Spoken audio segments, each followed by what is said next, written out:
Ciao Fabri, welcome back in the podcast. It's been another big week in terms of transfers, in terms of sagas, and today that's what we're going to talk about. We start with Florian Wirtz, which is probably the biggest news of the week. Yeah, because the saga in this case is almost over, finally, I would say, after spending almost 2 weeks. I was always predicting for this not to be a long transfer, and we are still at the beginning of June, so a quick one in terms of official steps, but also in the recent days it was quite tense for Liverpool fans because here on our podcast we gave every single detail of the story on Tuesday night, announcing with an exclusive breaking news that Florian Wirtz was going to be a Liverpool player, that the agreement was done club to club, apart from the one with the player made more than 2 weeks ago. And so we had some denials coming from England, so it turned to be a saga in the recent days because from England there was no confirmation of this story, but the reality is that the deal is done. The reality is that we can confirm the information. Florian Wirtz will be a Liverpool player. The agreement is done between clubs. Then if you remember on our podcast here on Men in Blazers, I was saying get ready. It was Tuesday, now we are end of the week, and I was like, get ready, because from Germany you will have some numbers, from England you will have different numbers, and that's what happens, because from England Liverpool sources talk about a transfer fee slightly under 140 million euros, add-ons included. From Bayer Leverkusen, they consider the whole package for 150 million euros, add-ons included. So we will see where is the truth, but for sure the deal is agreed. It's a club record deal for Liverpool. Everything is done with Florian Wirtz, who will be back from his holiday in the next days. This is why Wirtz didn't travel yet for medical test and contract signing, also because Liverpool are not at the Club World Cup. Liverpool are not in a rush. They don't have any game to play in the next days, so they accept for Florian Wirtz to relax a bit with his family, with his friends, then to return, do his medical, sign his contract, and become an historical signing for Liverpool, the most expensive ever for a fantastic player like Florian Wirtz. Talking about the story that was at the beginning a bit denied everywhere and then was confirmed. What happened there? Yeah, look, I think these kind of messages are also quite normal. I received many questions from Liverpool fans, also Bayer Leverkusen fans, trying to understand what happened, why I say that on Tuesday. But my information is that Liverpool and Bayer Leverkusen reached a verbal agreement on Tuesday night. So the deal was already agreed. Then it takes some time to, obviously, you can imagine this kind of transfer, big money, big player, big clubs involved, to exchange all the emails, all the contracts, all the documents, check all the clauses. So obviously it takes 1 or 2 days to exchange all the documents and say, okay, now everything is good, now the player can travel for his medical. Then in terms of formal steps, as I mentioned, the medical will be after the holidays, so it was always going to take some time. But if you remember, I was doing exactly this example here on our podcast. It's what happened with Jeremy Frimpong. Frimpong deal was done on a Monday, if I remember well, and then it took almost 10 days before we saw Frimpong traveling and completing his move to Liverpool. So in this moment of the transfer window, especially for clubs not involved in the Club World Cup, there is no rush. They can take their time before formally completing the deals. So I accepted denials, it's fine, but then 2 days later we saw that the reality was there, and so the here we go is fully confirmed for Florian Wirtz. You mentioned Frimpong, we mentioned Florian Wirtz, of course. Is there one more saga for Liverpool to be resolved? Yeah, the one of Milos Kerkez, but also in this case, I would not describe that as a proper saga, more a timing saga, because it took few days and weeks before we can say, okay, it's done.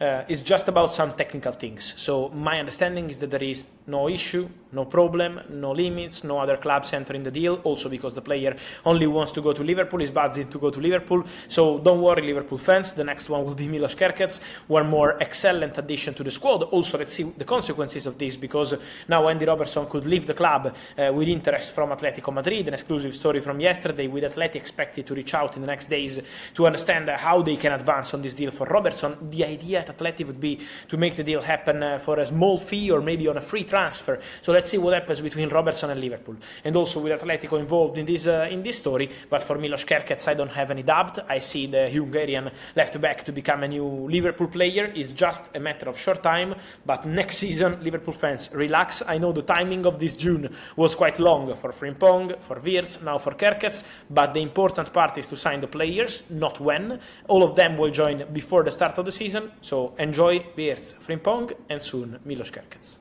Let's move on from Liverpool. Let's talk about another big star, potentially also this transfer window, and talking about Nico Williams. Many clubs involved. We mentioned Bayern Munich, we mentioned Barcelona. What's the latest? What can we expect from him? Yeah, basically what's going on is that on Friday something really important happened after the meetings from his agents with Bayern, after the calls from Arsenal, especially with Mikel Arteta, a big fan of Nico Williams. What happened on Friday is that the agent of Nico Williams went to Barcelona, met with Barca director Deco and told them that Nico is open to making a move to Barca. It's a big change because 1 year ago Barcelona wanted Nico Williams and the player was not that convinced. This is why Barcelona decided to go strong for Dani Olmo, who was also desperate to join Barcelona. He was really keen on the move, and so Barca had that kind of feeling. They didn't have the same with Nico Williams. Now, 1 year later, Barcelona feel that the player wants to move. And now it's on Barca to decide whether they want to go for Nico or not, because they also have Luis Diaz in the list. Marcus Rashford is an opportunity. So it's on the club to decide what they want to do with the winger position. So technical choice, and then financial choice, because for Nico it's 58 million euros, commission, salary. So several factors to be considered before saying, okay, Barcelona are going for Nico Williams. At the moment, Barca know that the player wants to move. It's already a big step. I can tell you behind the scenes that also Lamine Yamal is pushing a lot for this. I mean, pushing in a positive way, in a nice way. He's big friend with Nico, so every time he can, he speaks to Nico and tells him, come to Barca, it is the perfect place for you. So Lamine would love to play with Nico, not only for the national team, but also for Barcelona. But now, it depends on the club, and so let's wait the next steps of this saga. Should we also consider other clubs in the race, or that's it? It's only one? No, I would consider other clubs.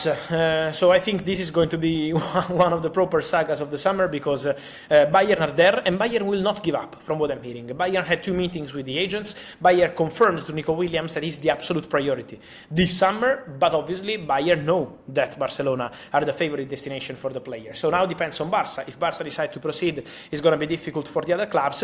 If Barca don't decide to proceed, Bayern will be there. They are prepared to make an effort for Nico Williams, so they are aware of everything, of the obviously release clause, 58 million euros, of the commission, the salary, and all the request of the player. The real issue is the salary requested by Nico Williams to leave Athletic.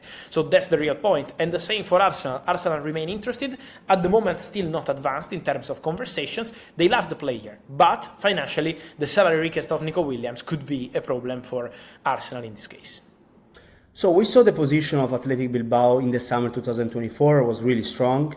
What's the position of the club this summer? Yeah, look, the position of the club is still the same as 1 year ago. So they want to keep Nico, they hope to keep Nico.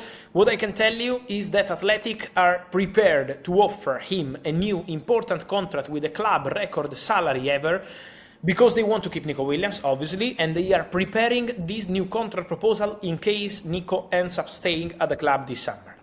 So it means that Athletic are ready to make an effort.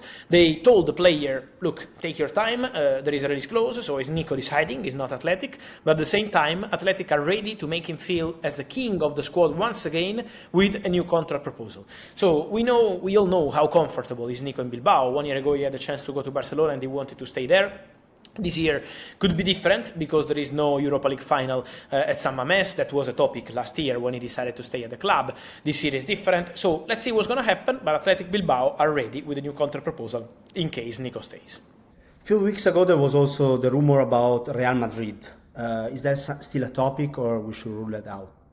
Look, at the moment I don't have any concrete information about Nico and Real Madrid, many rumors, but my understanding is that the clubs working on this deal as of today are Bayern with 2 meetings, Arsenal with the calls, and Barcelona with this meeting we've been telling you about, the agent of the player meeting with Deco. Then, if some other club will join the race, we'll let you know, but in this moment the situation remains focused on those 3 clubs.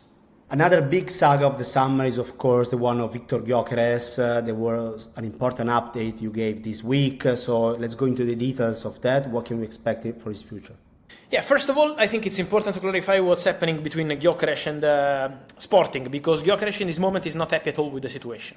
Basically, what happened is that the former director of Sporting, Hugo Viana, 1 year ago, made a pact with the agents of the player to let him go for something around 60-65 million euros this summer 2025, but then Hugo Viana left, he's the new director at Manchester City, and now the president of Sporting is not accepting that pact. He wants something around 80 million euros for Viktor Gyökeres. So that's the issue. That's why the player is not so happy. It's a pity. possibility because Sporting and Gyökeres did fantastic things together, so it's a shame to say them in this conversation and in this negative feeling right now, but they will find a solution in the next days. That is the expectation. So let's see how the situation will be sorted in terms of pricing, but the solution is expected soon. Then it's important to say that the situation remains open with clubs interested, and so I still expect Viktor Gyökeres to be absolutely leaving Sporting, not staying at the club. On that I can give you 100%, then considering the best option for him.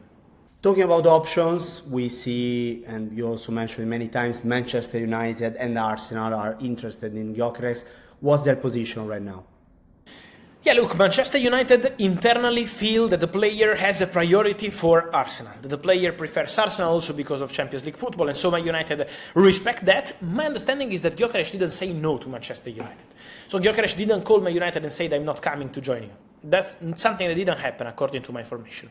But in the conversation, the feeling of Man United is that Gyökeres prefers Arsenal. So Man United will still be there. Man United remain keen. They believe that the deal is unlikely at the point because obviously Arsenal are seen as the favourites. But Man United are still there, calling and trying to understand what happens with Gyökeres till the very end. On Arsenal behalf, they are working, remember, on both Gyökeres and Sesko deals. They will only sign one striker, so it's not going to be both of them, but they are working on Sesko, they are working on Gyökeres, meetings are taking place before they decide who is the striker they want. The financial factor will also be important, because let's see how much it's going to cost Gyökeres and what's going to happen with Sesko, but for sure, Arsenal are still working on a deal to sign an important striker, with Gyökeres still on the list, the player giving priority to them, and with Sesko still in conversation, but still not agreed. Thank you, Fabri. Plenty to come in the next days and weeks. We stay here, of course, on Men in Blazers, telling you all the latest, and thank you for today. Thank you. Ciao, guys.